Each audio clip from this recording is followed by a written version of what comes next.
आइए देखते हैं अध्याय 15 में बड़े घर की बेटी।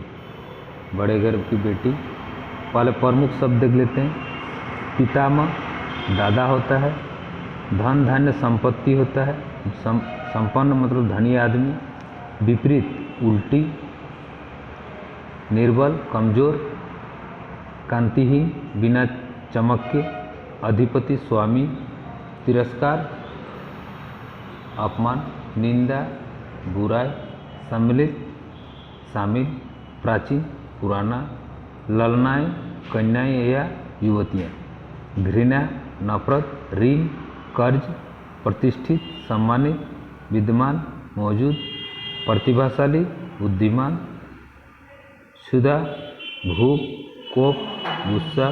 भद्र सज्जन भले आदमी। अनर्थ बुरा। साक्षी गवाही। भरी बैठी गुस्से में। त्योरी चढ़ना गुस्सा चढ़ना। उद्विग्नता बेचैनी। निर्वाह गुजारा। सहज आसान या सरल। हठ जिद। सदैव हमेशा। अवाक रह जाना हैरान रह जाना। पशुवत पशुओं जैसा। असहाय जो सहन न हो। क्रूरता कठोर निर्दयता। ग्लानि अपने ऊपर नफरत। अविवेक मूर्खता। हर्ष खुशी। कुटिल दुष्ट बुरे स्वभाव के। द्वेषियों ईर्ष्या करने वाला। आवेश गुस्सा जोश। सहर्ष खुशी खुशी। दंड सजा अनुचित जो उचित न हो गलत चीज को। किफ़ायत कम खर्च। भोग्य पदार्थ भोग योग्य चीज़ें। पुलकित प्रसन्नचित। धैर्यवान हिम्मती। उपद्रव झगड़ा। निंदक निंदा करने वाला। कृति स्तंभ प्रसिद्ध के स्तंभ मशहूरी के कारण। कहार एक जाति जो प्राय पानी भरने डोली उठाने आदि का काम करती है। अन्यायी जो न्याय न करे जुल्म। क्रोधाग्नि गुस्से की आग। हृदय विदारक दिल को हिला देने वाली। शेर तोल का पुराना बाट के। बहली गांव का एक इक्का गाड़ी जो बैलों द्वारा खींची जाती है बहली कहा जाता है। अब देखते हैं बड़े घर की बेटी। बेनी माधव सिंह गौरीपुर गांव के जमींदार और नंबरदार थे। उनके पितामह उनके दादा किसी समय बड़े धान्य संपन्न थे मतलब धनी व्यक्ति थे। गांव का पक्का तालाब और मंदिर जिनकी अब मरम्मत भी मुश्किल थी उन्हीं के कीर्ति स्तंभ थे। मतलब जो उनका मंदिर था पक्का तालाब था मरम्मत करना भी मुश्किल थी जो उसका क्या था बिना चमक के कीर्तिमान कीर्ति स्तंभ थे। प्रसिद्ध मशहूर का कारण था। बेनी माधव सिंह अपनी आधी से अधिक संपत्ति वकीलों को भेंट कर चुके थे। उनकी वर्तमान आय 1000 रुपये वार्षिक से अधिक न थी। तो बेनी माधव सिंह पूरा संपत्ति को जो जिसका संपत्ति पक्का तालाब गांव ठीक है उसका मरम्मत करना भी उसका मुश्किल था ठीक है जो हमारा बोल रहा है कि प्रसिद्ध था। बेनी माधव सिंह जितना संपत्ति थे का उसका आधा वकील को दे चुका था। वर्तमान आय 1000 रुपये वार्षिक से अधिक नहीं थी। ठाकुर साहब के 2 बेटे थे। बड़े का नाम श्रीकंठ सिंह था।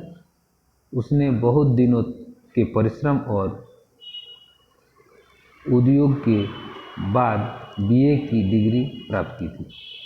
ठाकुर साहब का 2 बेटे थे। बड़ा का नाम श्रीकंठ था। उसने बहुत दिनों के परिश्रम और उद्योग से बीए का डिग्री प्राप्त किया था। अब एक दफ्तर में नौकर था। छोटा लड़का लाल बिहारी सिंह दोहरे बदन का सजीला जवान था। भरा हुआ मुखड़ा चौड़ी छाती। भैंस का 2 सेर ताज़ा दूध वह सवेरे उठकर पी जाता था। लाल बिहारी सिंह। श्रीकंठ सिंह की दशा बिल्कुल विपरीत थी। वह नेत्र प्रिय गुणों को उन्होंने बीए उन्हीं 2 अक्षरों पर न्यौछावर कर दिया था। इन 2 अक्षरों ने उनके शरीर को निर्बल और चेहरे को कांतिहीन बना दिया था। तो दोनों बेटे 2 तरह के थे, एक हट्टा कट्टा चौड़ा था और दूसरा प्रिय गुणों से पढ़ा लिखा बीए किया हुआ था। वह अपने दूसरा का शरीर कमजोर निर्बल और चेहरा कांतिहीन बना हुआ था, मतलब बिना चमकदार बना दिया था। तो उनका 2 बेटा कौन कौन था? एक श्रीकंठ सिंह, दूसरा लाल बिहारी सिंह। श्रीकंठ इस अंग्रेजी डिग्री के अधिपति होने पर भी पाश्चात्य सामाजिक प्रथाओं के विशेष प्रेमी न थे। पुराने कालों के जो समाज की प्रथा थे उससे प्रेम नहीं था, बल्कि वह बहुधा बड़े जोर से उसकी निंदा और तिरस्कार किया करते थे। उनका जो बेटा था श्रीकंठ सिंह, दशहरे के दिनों में वो बड़े उत्साह से रामलीला में सम्मिलित होते और स्वयं किसी न किसी पात्र का अभिनय करते थे। प्राचीन सभ्यता का गुणगान उनकी प्रकृति का प्रधान अंग था। सम्मिलित कुटुंब के तो वे एकमात्र उपासक थे। आजकल स्त्रियों को कुटुंब से मिल जुलकर रहने की जो अरुचि होती है उससे वह जाति और देश दोनों के लिए हानिकारक समझते। यही कारण था कि गांव में ललनाएं उनकी हृदयंग थी।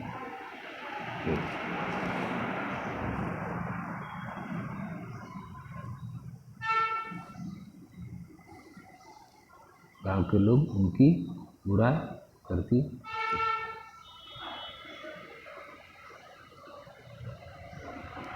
कोई तो उन्हें अपना शत्रु समझने में भी संकोच न करती थी।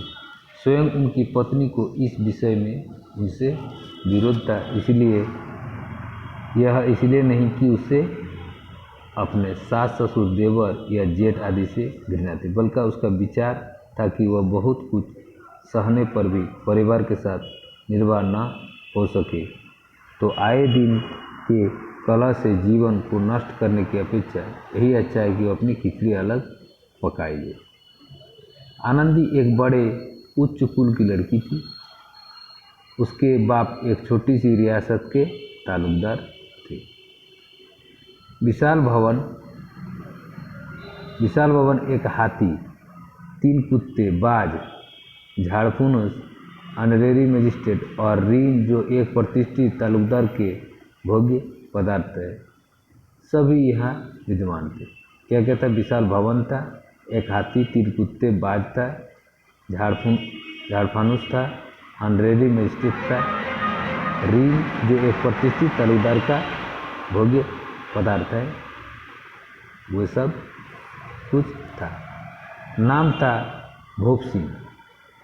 बड़े उदारचित और प्रतिभाशाली पुरुष थे, पर दुर्भाग्य से लड़का एक भी न था। तो आनंदी के पिता जो थे भूप सिंह, बड़े एक तालुकदार थे, एक रियासत के। उनके पास सब कुछ था, लेकिन उनके पास एक भी लड़का नहीं था। आनंदी चौथी लड़की थी। वह अपने सब बहनों से अधिक रूपवती और गुणवती थी। उससे ठाकुर भूप सिंह उससे बहुत प्यार करते थे। सुंदर संतान को कदाचित उसके माता पिता भी अधिक चाहते हैं। ठाकुर साहब बड़े धर्म संकट में थे कि आनंदी का विवाह कहाँ करें।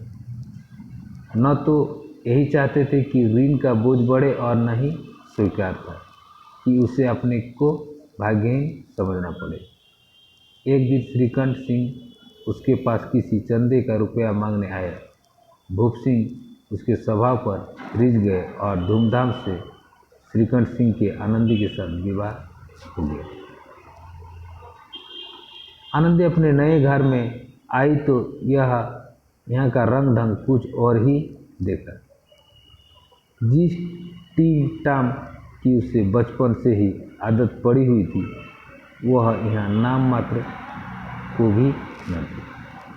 हाथी घोड़ा तो कहना ही क्या, जो सजी हुई सुंदर बहरी तक न थी।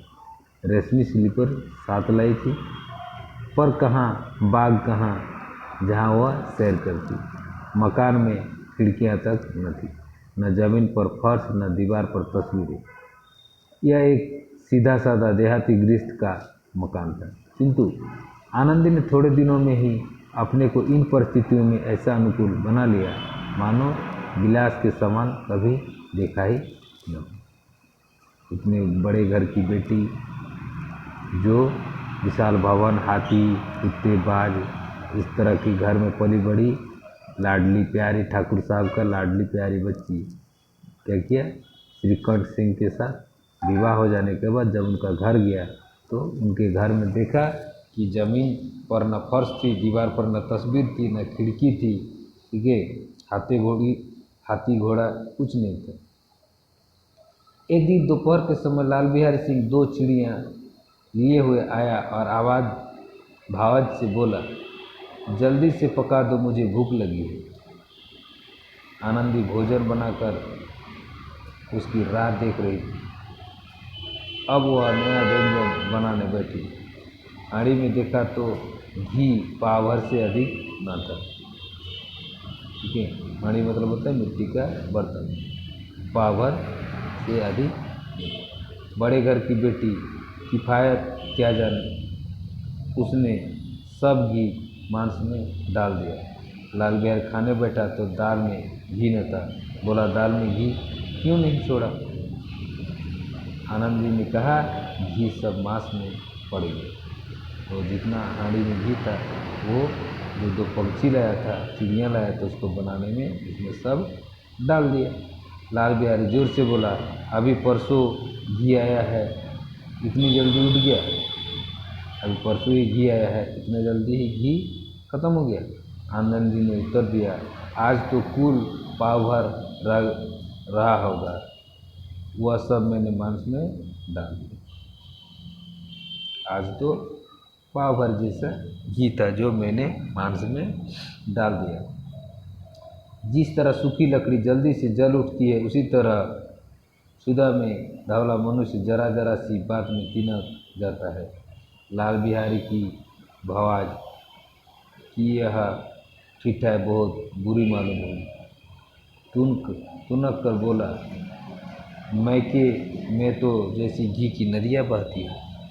लाल बिहारी सिंह ने अपनी बहू को, आनंदी को बोल उठा कि लगता है कि तुम्हारे मैके में घी की नदियाँ बहती हैं। स्त्री गालियाँ सह लेती है, मार भी सह लेती है, पर उनसे मैके की निंदा नहीं सही जाती। स्त्री जो होती है कि मार सह लेगा, गाली सह लेगा, लेकिन मैके की निंदा नहीं सहेगा। आनंदी मुंह फेर कर बोली, हाथी मेरा भी तो 9 लाख का, वहाँ इतना घी नित्य नाय कहा खा जाते। आनंदी मुंह फेर कर बोली, हाथी मेरा भी तो 9 लाख का, यहाँ इतना घी नित्य नाय कहा खा जाते हैं। लाल बिहारी जल गया, थाली उठाकर पटक दिए, बोला, जी चाहता है जीभ खींचो। आनंदी को भी क्रोध आ गया, मुंह लाल हो उठा, बोली, वे होते तो आज इसका मजा चखा दे। अब अनपढ़ उज्जड लाल बिहारी से न रह गया, खड़ा उठाकर आनंदी की ओर जोर से फेंका और बोला, जिसके गुमान पर खुली हुई हो उसे भी देखूंगा और तुम्हें भी। आनंदी ने हाथ से खड़ाव रोकी, फिर बच गया और उंगली में काफ़ी चोट आई। क्रोध के मारे हवा से हिलते हुए पत्ते की भांति कांपती हुई अपने कमरे में आकर खड़ी हो गई। स्त्री का बल और साहस, मान और मर्यादा पति तक है। उससे अपने पति के ही बल और पुरुषत्व का घमंड होता है। आनंदी खून का घूंट पीकर रह गई। तो जिस तरह का हरकत किया उसको देख करके वो अपने सब गुस्से को घूंट के पी कर रख गई। श्रीकंठ सिंह शनिवार को घर आया करते थे। बृहस्पतिवार को यह घटना घटी थी। 2 दिन तक आनंदी कोप भवन में रही। तो आनंदी 2 दिन तक खूब भवन में रही, न कुछ खाया न कुछ पिया, बस श्रीकंठ की बाट देखती रही। अंत में शनिवार को वे नियमों से संध्या समय घर आए और बाहर बैठकर कुछ इधर उधर की बातें, कुछ देश काल संबंधी समाचार, कुछ नए मुकदमे आदि की चर्चा करने लगे। यह वार्तालाप 10 बजे रात तक होता रहा। गांव के भद्र पुरुषों को इन बातों में ऐसा आनंद मिलता था कि खाने पीने की भी सूझ न रहती। श्रीकंठ सिंह को कील छुड़ाना मुश्किल हो जाता था। वे 2-3 घंटे आनंदी के बड़े कष्ट से काटे। किसी तरह भोजन के समय आया, पंचायत उठ गई।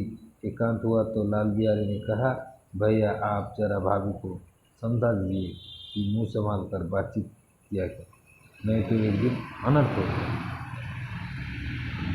बेनी माधव सिंह ने बेटे की ओर से साक्षी दी। बहू बेटियों का स्वभाव अच्छा नहीं कि मर्दों के मुँह लगे। लाल बिहारी बोला, ये बड़े घर की बेटी है तो हम भी कोई पूर्व में कहा नहीं। श्रीकंठ ने चिंतित स्वर से पूछा, आखिर क्या बात क्या हुई?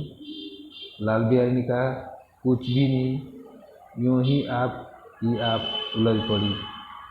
मैके के सामने हम लोगों का तो कुछ समझती ही नहीं। श्रीकंठ खा पी कर आनंदी के पास गए, वह भरी बैठी थी। ये हजरत भी कुछ पीछे थे। आनंदी ने पूछा, चित्त तो प्रसन्न है? श्रीकंठ सिंह बोले, बहुत प्रसन्न है, पर तुमने आजकल घर में क्या उपद्रव मचा रहता है? आनंदी की चोरी चढ़ गई। झुंझलाहट के मारे बदन में ज्वाला सी दक उठी। बोली, जिसने तुम्हें यह आग लगाई उससे पाँव तो मुँह झुलस दी। इतनी गर्म क्यों होती है? बात तो कहो। क्या कहो? मेरे भाग्य का फेरे है। मैंने तो एक गंवार छोकरा जिसको चपरासीगिरी करने का भी सुअर नहीं, मुझे खड़ाव से मारकर यूं में पकड़ती। बोला कि गांव का एक अनपढ़ गंवार हमको इस तरह से खड़ाव से मारा और चोट पहुंचा, ठीक है, जिसका मैं क्या सोचूं। तो कहानी यहाँ तक हो गई है, अकड़ता तक। अगला कहानी नेक्स्ट वीडियो में आएगा। धन्यवाद।